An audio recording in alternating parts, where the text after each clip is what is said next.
Hi, everyone. Welcome to the Wellness Coach, the Wellness Podcast, and My Daily Well. My name is Edie Summers, and my very special guest today is Dr. Evan Hirsch. He is an energy expert, and we're going to be talking about how to resolve long COVID and chronic fatigue naturally.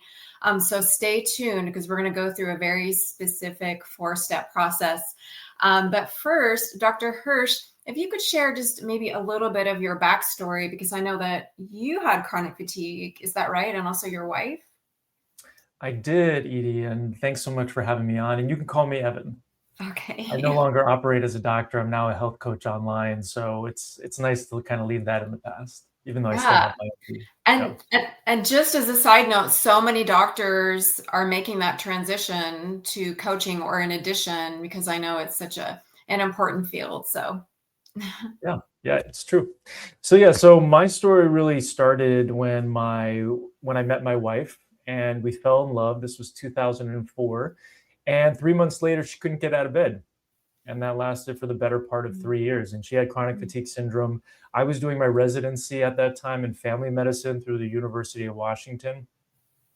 And I was asking all of my attendings and other doctors that I was surrounded by, and they really didn't have any idea about how to help somebody with chronic fatigue beyond, is it cardiovascular? Is it a heart issue? Is it a lung issue? Is it a thyroid issue? Is it B12? Besides that, they really didn't have any answers. And so that was my first exposure, and it was really heartbreaking because here I am, kind of at the pinnacle of my educational career, and this person who I'm falling in love with, and I can't help her. So that was really challenging. And so after that, after she got mostly better, we ended up marrying, and we had a child, and I started my own practice. I came out of residency in 2007 and immediately started a functional medicine practice, functional family medicine combo. And then a couple of years after that, in 2010, my energy just really never recovered after residency.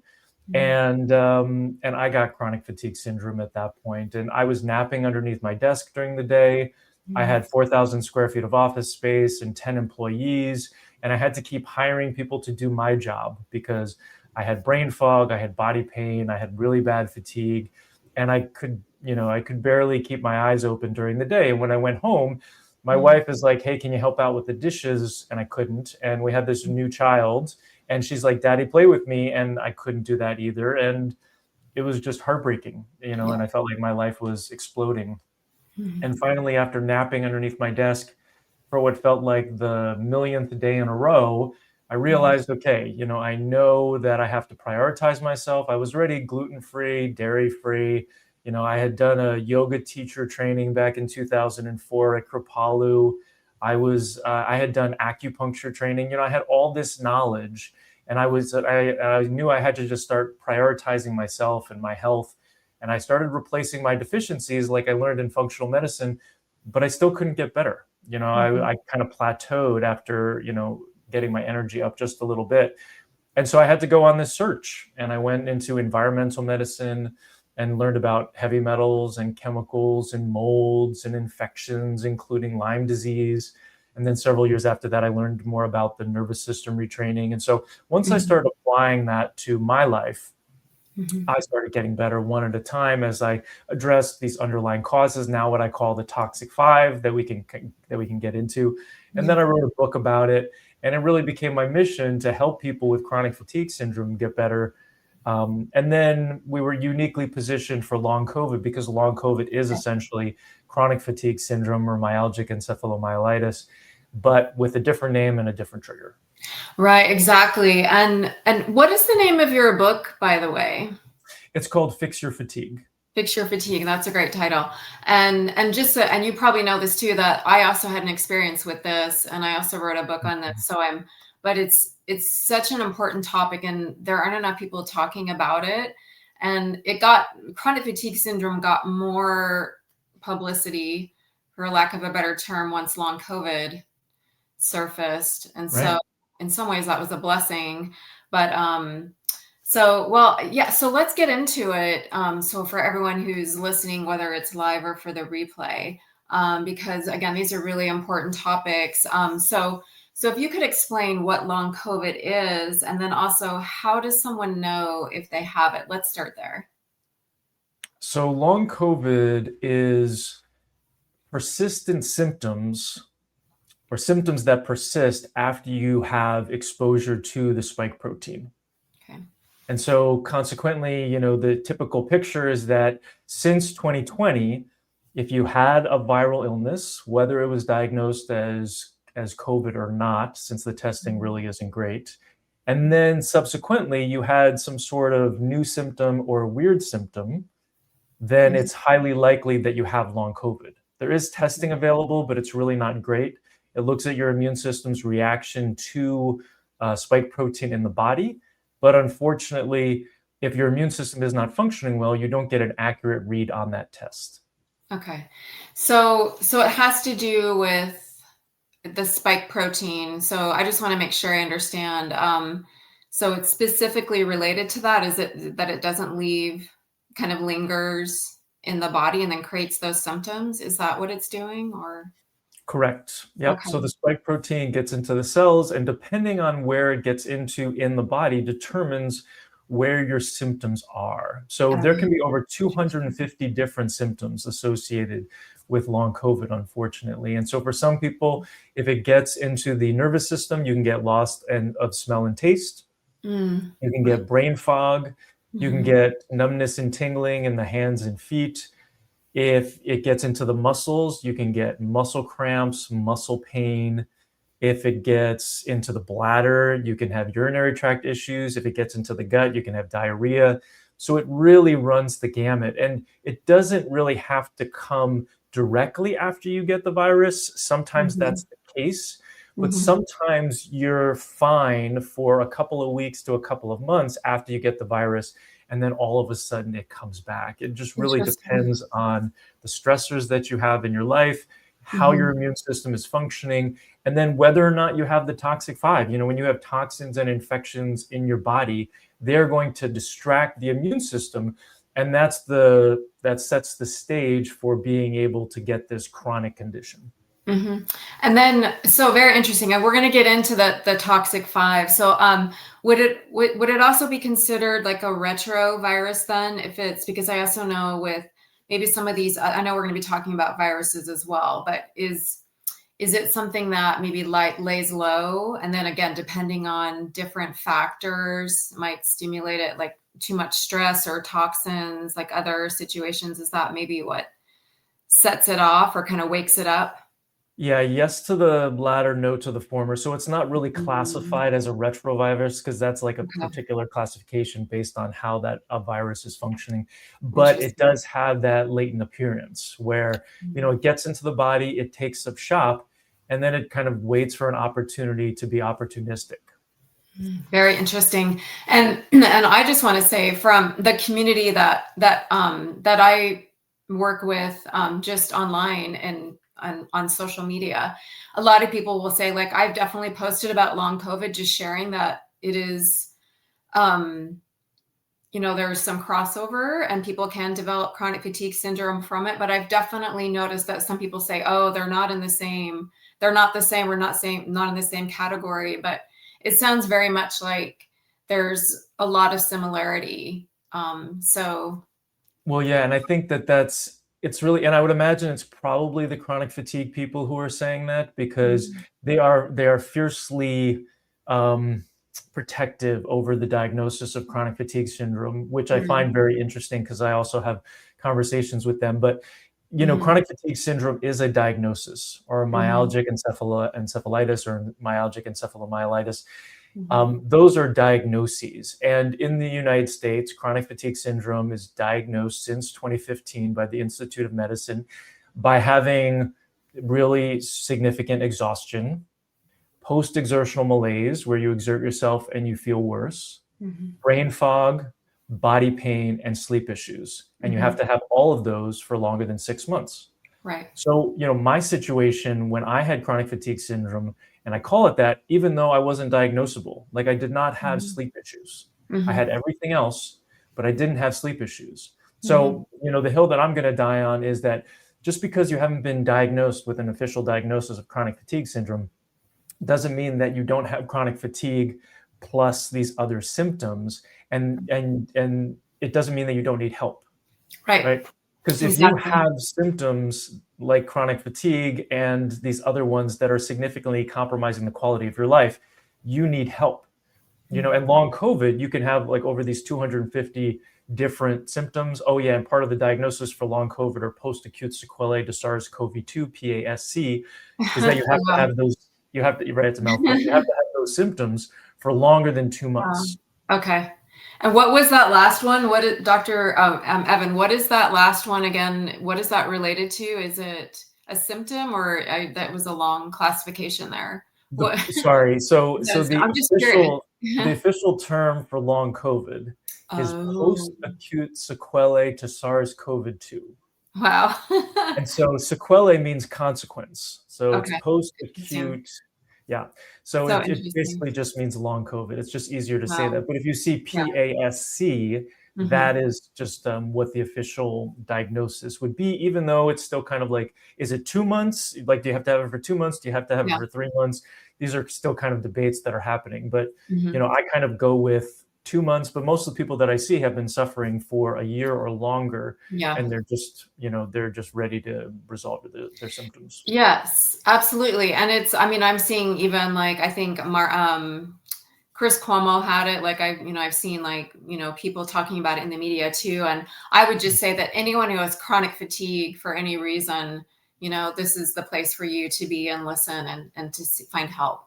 Mhm. So how big is how big of a public health problem is long COVID? And why is it so hard to treat? You may have already addressed some of that to some degree.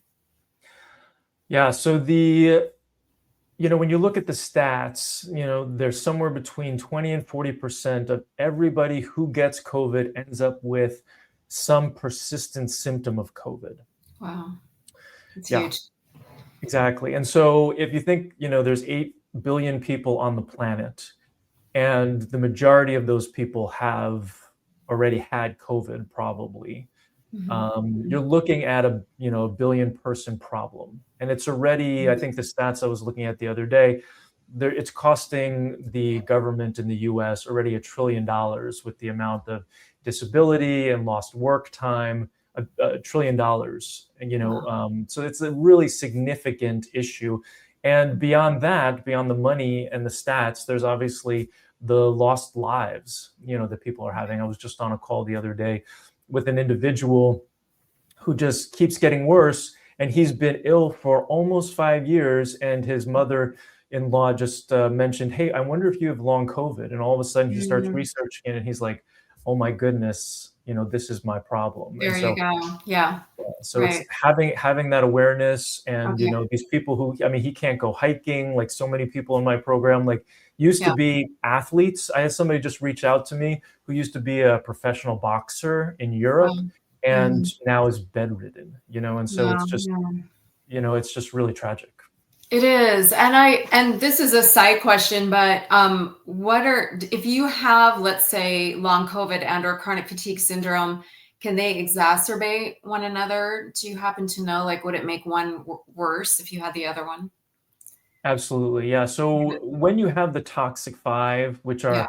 are these toxins and infections that build up in your body over the course of your life, it ends Hmm. up compromising the integrity and the function of your immune system and of your Okay. nervous system, Okay. among other systems in the body. Your hormones get deficient, your vitamins and your minerals, etc. And any subsequent stressor is going to make things worse or push you back into a crash. Hmm. And so that's definitely what we're seeing, is that, the people who get long COVID, they've got the toxic five in their body. And almost always they say, I had an inkling, I was already having some kind of symptoms before I end up getting long COVID. Then maybe they'll say, Hmm. I had some Hmm. autoimmunity, I had a little bit of fatigue, maybe I had some muscle pain. I was already starting to have some symptoms that I was seeing a doctor about, or I was thinking about seeing a doctor about, and all of a sudden I get hit with long COVID. So Hmm. absolutely, it's part of the same sort of process where the body Hmm. can't function correctly when these toxins and infections and nervous system dysfunction are present. And it makes sense. So then before we address the toxic 5 in depth, could you explain what the 4-step energy MD method is, and how would you use that to resolve long COVID and chronic fatigue? Yeah, so this is the process that we take people through. The first step is to determine what causes an individual has. So for all the people with chronic fatigue syndrome that I've seen over the last decade, I have found that they all have the toxic 5. The heavy metals, the chemicals, the molds, the infections, and the nervous system dysfunction that has built up in their body over time cause compromise to the mitochondria, which produces our energy, decreases our hormones, vitamins, minerals, etc., which ends up causing the symptoms. And so we're always going to treat the toxic 5 in our program. And then just about everybody has chronic fatigue. There are people who have long COVID who don't have fatigue. But for everybody who has fatigue, we also address adrenal function and mitochondrial function, since they play a central role in producing energy. And so we're always going to treat those. And we're looking at 30 plus different causes in our program to make sure we leave no stone unturned. But then the question is, like, do you have thyroid issues? Do you have constipation? Do you have mindset issues? What are your lifestyle habits? What's your vitamin D and your B12? So we do look at those as well to kind of tailor something individually for an individual. But the big picture is we want to make sure that when they're done with our program, we have addressed 99% of all of their potential causes, because this is how we know that we're going to get to the finish line. Now, unfortunately, doing this work for the last decade, I have found that labs are inherently imperfect. So when you're doing like a urine test to look at like heavy metals and chemicals and molds, it's directly dependent on your ability to detoxify. Right. I was going to ask you about that. Yeah. So if you do not detoxify well, then your laboratory testing is not going to show up. And if you don't show up as being positive for one of these toxins, nobody's going to treat you, because they're relying on the laboratory test. And so I see a lot of people who are like, I've tested normal, and then we go ahead and take them through the process, and inevitably they've got that toxin that's coming out of their body. So that's the first step, is to make sure that we're leaving no stone unturned and addressing everything and personalizing the causes to that person's specific condition. Then the second step in the 4-step process is to start by replacing the deficiencies. So spoiler alert, this process is all about removing the toxic 5, but we don't do that until step 4, because we have to set the stage and we have to support the body appropriately. So when you start replacing deficiencies like in adrenals and thyroid and sex hormones, mitochondria, vitamins, minerals, lifestyle habits, mindset, everything just ends up working better in the body. You get a small uptick in your energy, you have less crashes, your mood is better, you're able to prepare your meals, you're able to potentially work your job a little bit better, you're less stressed by life. So all of those things are going to be supportive for moving through the process. Oh, and then also you're more easily able to deal with die-off, which can happen, or Alzheimer's reaction, when you're starting to remove the toxins and infections in step 4. So that's step 2. Any questions on that before I go to step 3?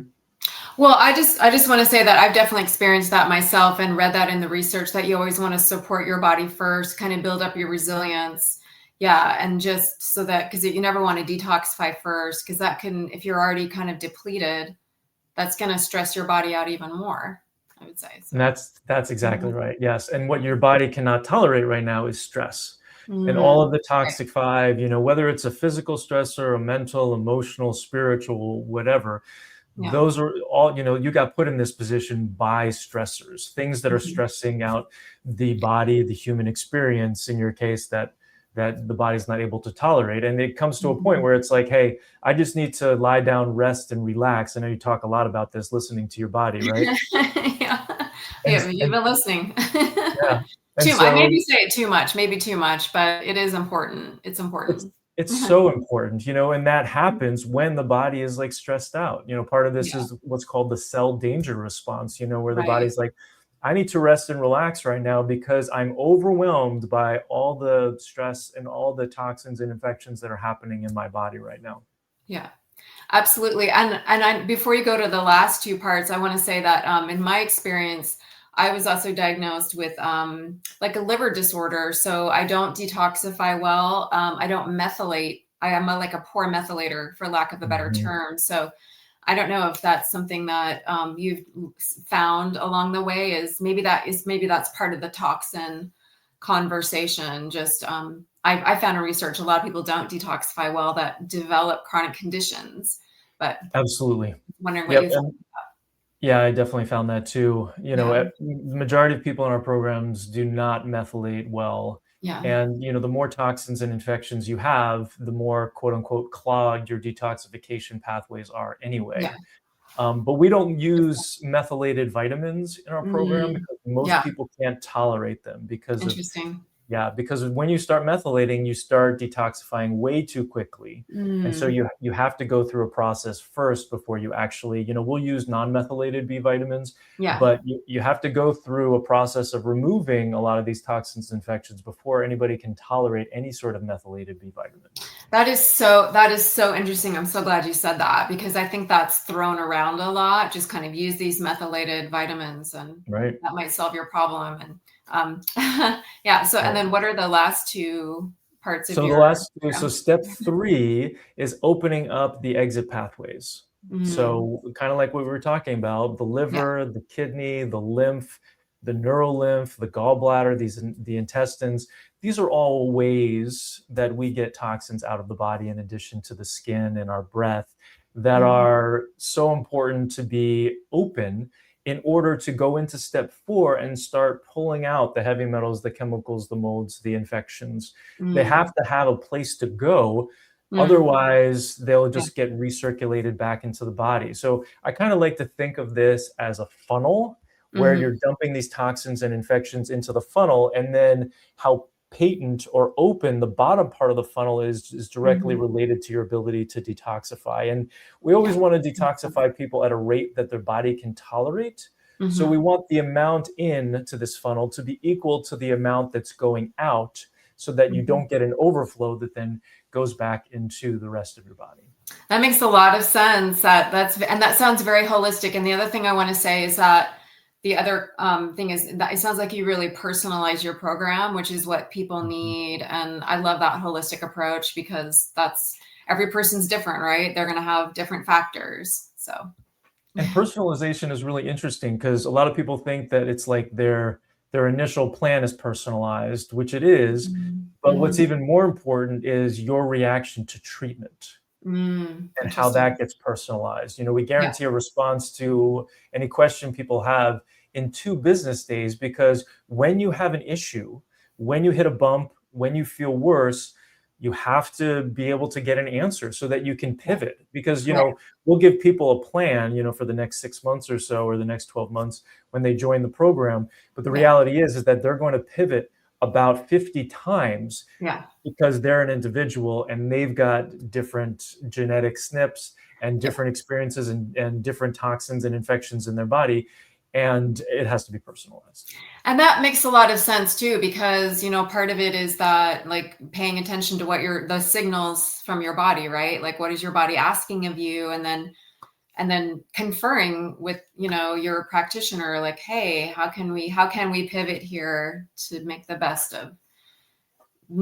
next guess and step here. So I love Absolutely. that. And then did you already address the fourth part, Dr. Hirsch, or that was the Well, I fourth? said, yeah, the Yeah. toxic 5. And so that's removing the heavy metals and the Yeah. chemicals and the molds and the infections and the nervous system dysfunction, which I know you talk about as well. But Right. that's been really a game changer is Yeah. we created a nervous system retraining program in our Mm. program about 6 months ago. Mhm. And, Awesome. because I saw how many people were getting better by doing the nervous system retraining. And Yes. it's so essential.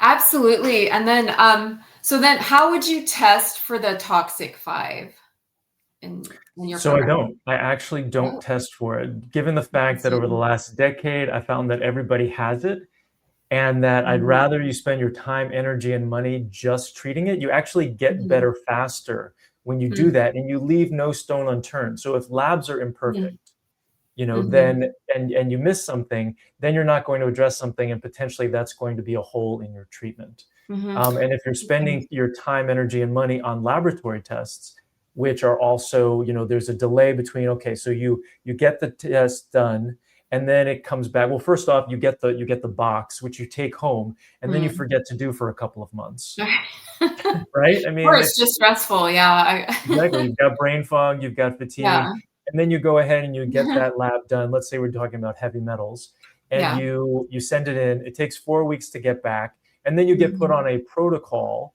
and then you do Mhm. that protocol for 3 months, and then you repeat that test again, which you've lost somewhere in your home, and then you get it back, and then you do that test. Takes a month to get back, and then you Mhm. see like whether or not you've actually done well. Oh, and by the way, Mhm. the chelating product that you're taking can only chelate certain metals, and so it's not going to tell you whether or not all metals are being addressed as part of this process. So Mhm. I've just found that it's I've been burned enough by these laboratory tests that Mhm. I've found that it's just better to address all the heavy metals, all the chemicals, all the molds and mycotoxins, all the different infections, including Lyme and parasites, in Mhm. order to be able to get people to the finish line, because it's not Mhm. more expensive. It takes less time. And we use tinctures. Everything we do Mm. is Mhm. natural, and the majority of what we're using is herbal.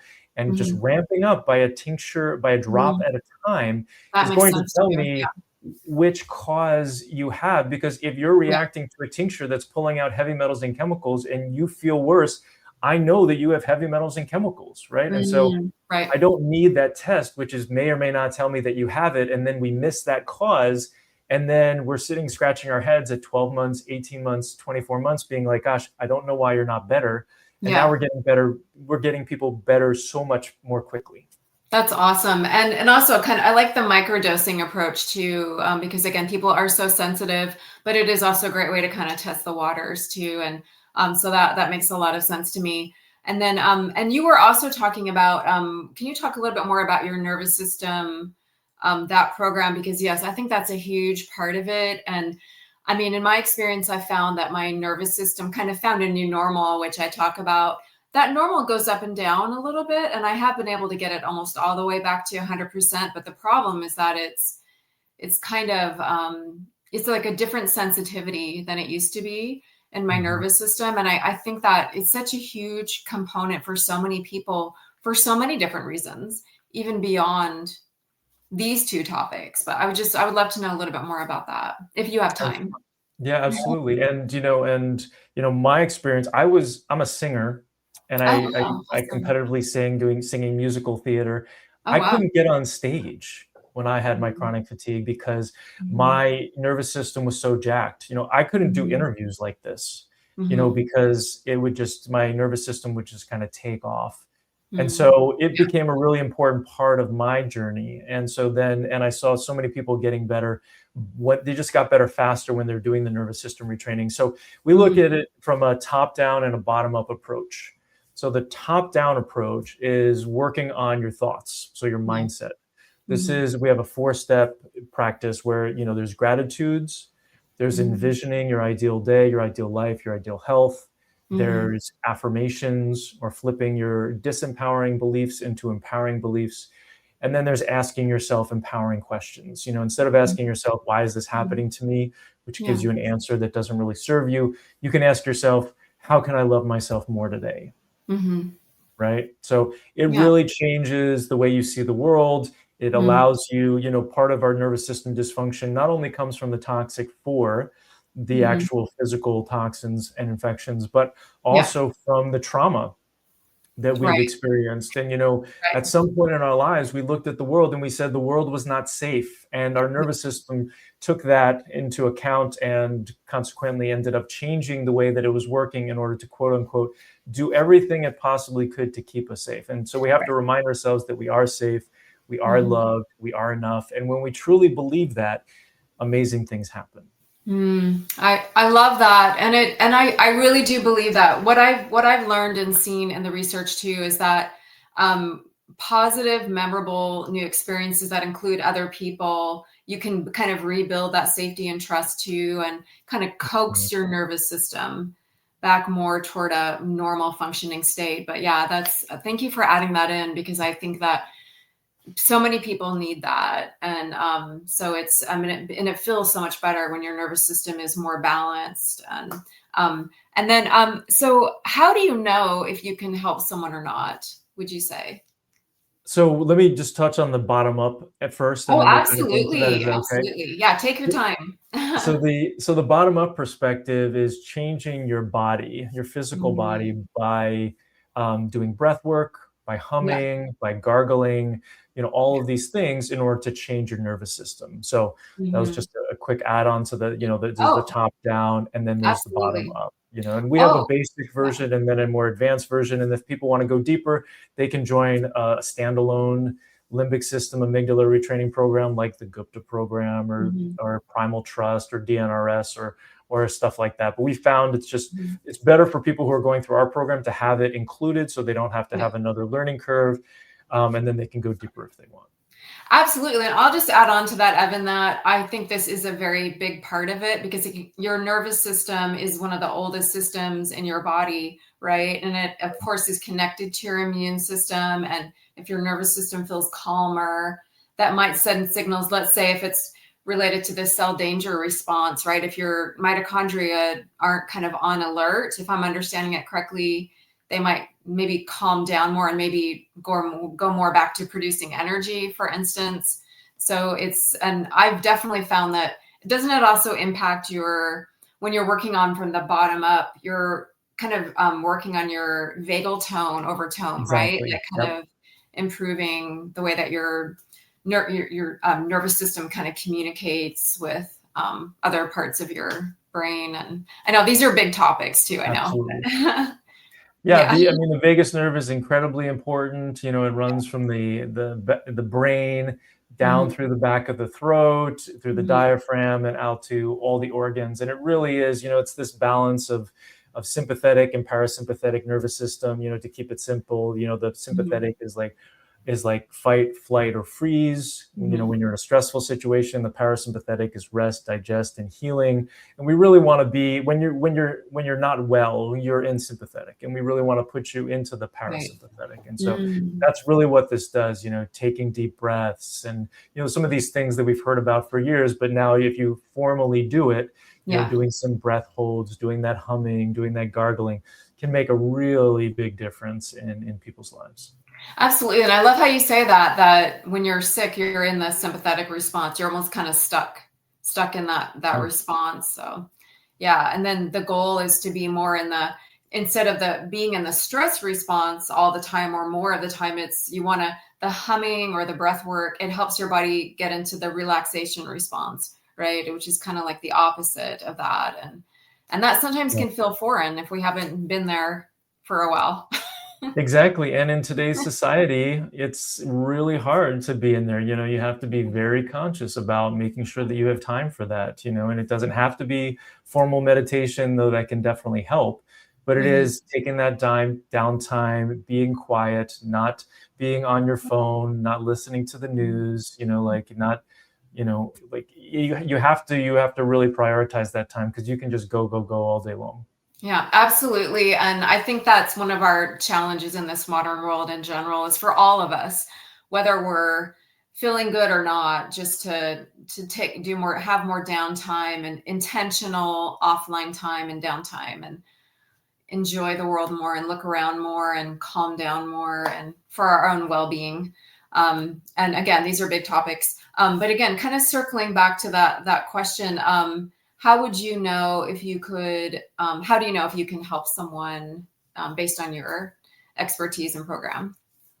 Yeah, so when I get on calls with people to see whether or not we're a good fit to work together, I'm looking at Okay. a couple of things. So one Yeah. is I want to see if they've addressed all of the toxic five fully. Because Mhm. the reality is that I've never met anybody who has addressed all of the toxic five fully and hasn't gotten better. Mhm. Hmm. And so if they have, and they've addressed the toxic five fully, and then I'm kind of scratching my head, I'm like, I don't have anything else to offer you. But Mhm. Yeah. inevitably, 10 times out of 10, I've actually never gotten on a call where somebody has actually done that. So if you're Mhm. still having your symptoms and you feel like you've done everything, the reality is that you probably haven't. Mhm. Okay. Either you haven't addressed all the causes, or you haven't addressed them to completion. Mhm. So that's Right. the first thing that I look at. Okay. And then the second thing has a lot to do with personality characteristics and willingness to do the work. So, Mm-hmm. is somebody willing to work on their mental and emotional health? I was Mm-hmm. on the call the other day with somebody who's like, you know what, I think that's, the nervous system retraining stuff kind of is woohoo or whatever you called it. Mm-hmm. Um, and I said, well, then our program's not for you. Mm-hmm. Like this is something that I've seen works. And if you're not willing to do what I've seen works, I can't, get you to the finish line. I want to make sure that whoever I work with is going to be able to get to the finish line, so I want to Mm-hmm. make sure they're going to implement.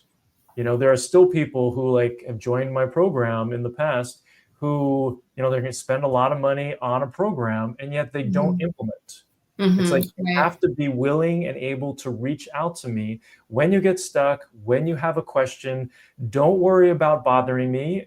This Mm-hmm. is, like if you're worried about bothering me, then our program probably isn't for you because you have to reach out because I'm not at home with you. I don't know what you're doing on a regular basis. So you Right. have to implement, you have to follow instructions.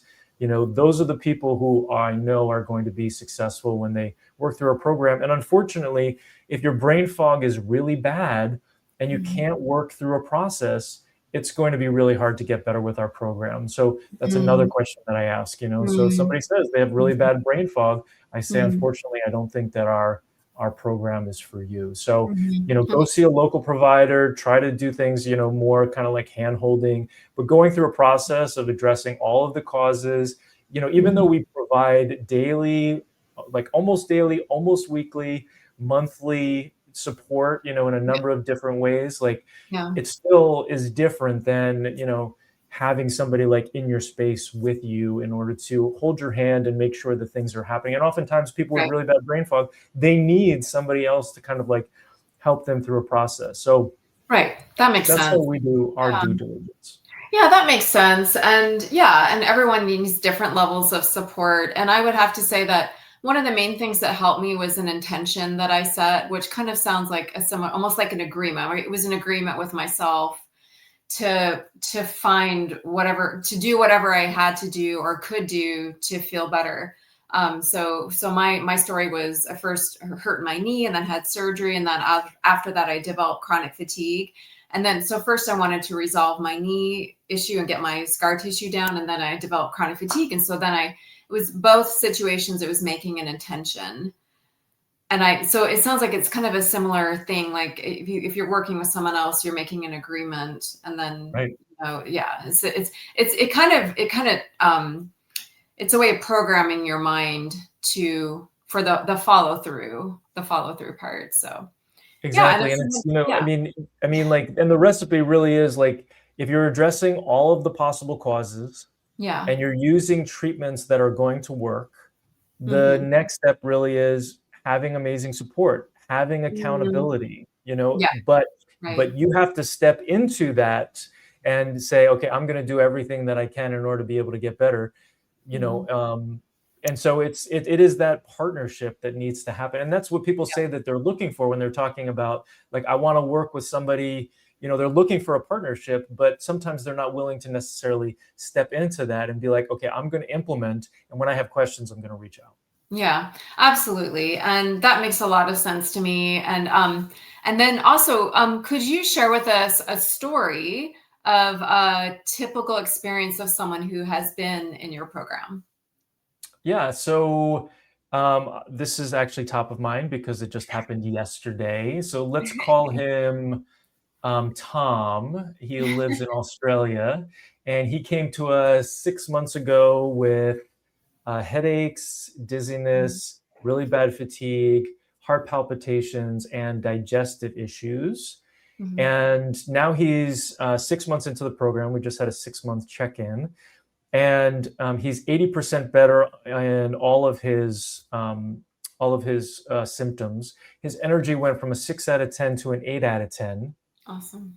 He's on all of the supplements, so he's addressing everything in step 4, all the toxic 5. He's doing his nervous system retraining. This usually doesn't happen until around month 9. So Mm, the fact, I mean, he was fortunate enough where he was able to introduce all all of the tinctures. We introduce them 1 drop at a time sort of thing, 1 tincture at a time, to make sure that we know what's happening. He reached out when he had questions. There were definitely pivots that needed to happen when he felt worse. We increased his die-off support in step 3 and then pivoted back into step 4 and ramped up maybe a little bit more slowly when it came to certain tinctures and certain causes that we were addressing. But typically, like I said, this happens around month 9 or month 10, where the lights come on, everything starts working better when you've removed an appreciable amount of the toxic 5. And so my conversation with him yesterday was like, let's get you to the finish line. He's committed for another 6 months. Generally we see people at 12 months are generally between 60 and 100% better.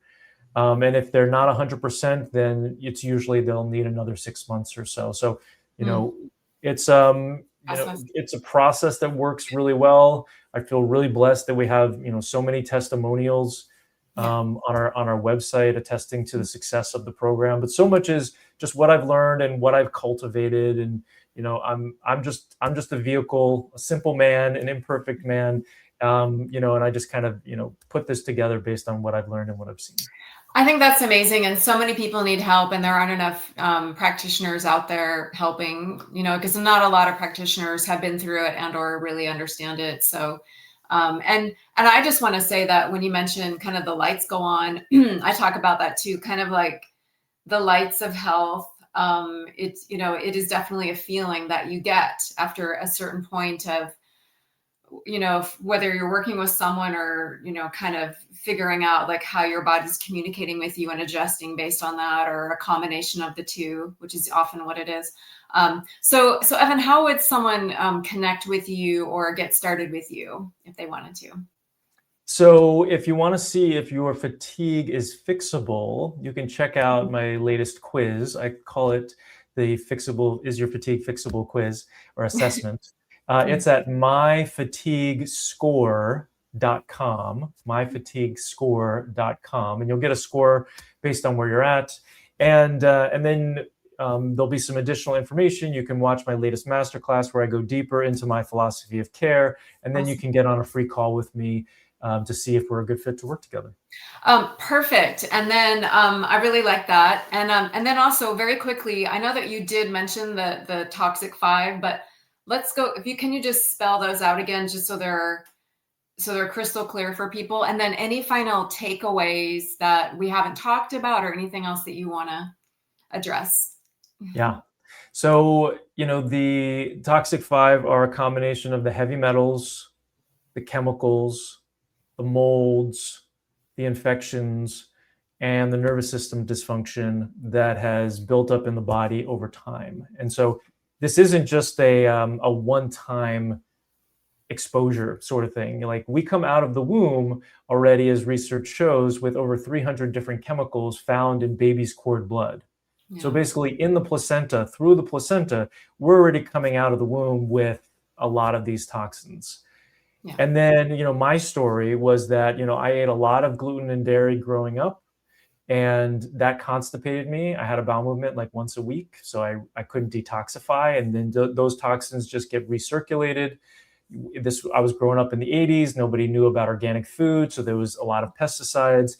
There were silver/mercury fillings in my mouth. Eating fish, ate a lot of tuna fish growing up, lots of mercury coming from tuna fish. And it all just kind of accumulated. I lived in places that were moldy. In medical school, I lived in a place where there were cats that peed on cardboard boxes in the basement. Cardboard loves to grow mold. And then I stuck those boxes in my car and drove across country. So I was, really just breathing it in on a daily basis, unfortunately. Then had a couple relationship challenges, then going through residency, so there's all these stressors that kind of built up until, my body called it quits and was like, okay, it's time for you to be napping under the desk every single day now, so that's pretty much the story that we get from people. And there's always a trigger. So people are sometimes okay, once I had that particular exposure or that virus or whatever it was, they think that was the significant trigger, and it was. but that's Right. the straw that breaks the camel's back. Like Mm-hmm. there's plenty of people that can recover from having one sort of little trigger. It's Mm-hmm. just what else is happening inside your body. So it's that total accumulation that needs to be addressed. Very, very interesting. And yeah, that kind of reminds me of I forget what it's called, but there's that study with stress, or I forget the guy's name, but that came up with where you kind of reach that level of stress where you kind of reach that tipping point. I Was it forget the name. Cellier? Say that Hans again. Cellier? Cellier? Yes, thank you. Yes, I've never known how to say his name. Yes. I think that's what it is. Yeah, and then how does he, if you can recall, how does he describe that? It's the same, it's basically the same what you're saying. It's like an accumulation of stress, right? That Correct. you reach a tipping point where your body can't stops being able to Exactly. handle it, Yeah, essentially. there's a curve, there's an optimal zone, and you want to kind of fluctuate around that. My wife talks about this a lot too. She's a trauma-informed mindfulness coach with Oh, her work. oh, And wonderful. so yeah, and so there's an optimal zone for you to be in, where when you have these really high stressors, your adrenals are going to produce cortisol, which manages your stress, and then you end up in a state where you're producing cortisol all the time, kind of like we were talking about being in your sympathetic Yeah, nervous system state. And exactly. then your body kind of gets burned down, and then the cortisol comes down, and then it becomes low, and then you just don't have the energy that you need, that cortisol really provides you, that get up and go in the morning. Right, exactly. And then, of course, too much stress and chronic inflammation can kind of contribute to that chronic fatigue. There are so many different factors and topics. So I encourage anyone who is dealing with chronic fatigue for any reason to reach out to Dr. Hirsch or to Evan. And Evan, do you want to give that name of that website again one more time so that people Sure, just a reminder? it's My Fatigue Score. So MyFatigueScore.com, and that's all one word. Okay, myfatiguescore.com. Perfect. And then, Evan, are there any final takeaways or anything that pops into your mind? Yeah, there's a couple. So one is, hopefully I have hammered home the point today that if you address your toxic five, you will get better. Mm, So, yeah, whatever you do, go through that process. If you want our help, please reach out, get some support along the way. You are worth it. If you want to learn piano, what do? You get a piano teacher. If you mm, have a problem with your car, you go to a mechanic, right? You don't ask your next door neighbor who is an accountant, right? You want to see somebody who's a specialist, yeah, right? So, exactly. if you've got long COVID, chronic fatigue syndrome, you see me, you see Edie, like that's kind of like where you want to look. And then, certain things that you can do right now, that 4-step process that I talked about in terms of the mindset, just Yeah. start with gratitudes. Try, Mhm. work on getting into a state of gratitude every day. It can be the same 3 things. That's really what the research is on: 3 gratitudes a day. It can Mm, be different 3 gratitudes every single day. But the more you can live in gratitude, where gratitude lives, anxiety and fear cannot live. So mm. Oh, I really love important to be in gratitude. I love that. It is really powerful. And I see that across like spiritual practices too, and mentioning gratitude. And I just want to say, for anyone listening, I mean, I appreciate you mentioning me too, Evan. But of course, I really consider myself kind of an educator at this point. But when it comes to the working with a practitioner, I would reach out to Evan, because Evan can actually help with you on that physical level, which is, again, what I hear so many people saying is that they can't find a practitioner to work with, or even the few practitioners that are out there, a lot of them aren't taking new patients. Mhm. They might already have full practices, or again, we seem to have a shortage or not enough practitioners that really understand this. So again, I encourage anyone who's listening to reach out to Evan and take that quiz and get started, and yeah, and make that intention. And there's so much that can help you. There really is a lot of hope, I believe. So Oh, and thank go one ahead. last thing Yeah, is that, no, of course. I do operate online as a health coach. And Yeah, so I am able to help people across state and national lines. So if you awesome. have internet and you can get supplements online, you can Yeah, work with us. And I have awesome. created a system where once you sign up and you fill out your intake form, I can get you a plan within 7 days. So you no longer have to wait 3 or 6 months to see me. So Oh, perfect. So we can really help people expeditiously. That's perfect. And Evan, one more time, what is the website for people to get started? myfatiguescore.com. Okay. Thank you so much, Evan. Thank you for being here. I really appreciate it. So nice to meet you virtually. And thanks everyone for listening. And I hope that everyone that's listening today finds the answers and support that they need. And thank you so much, Evan. I'll talk to you in a little bit. And it's so nice to meet you. Thank you for all of your expertise. Thanks for having me on. Thank you. Bye, everybody.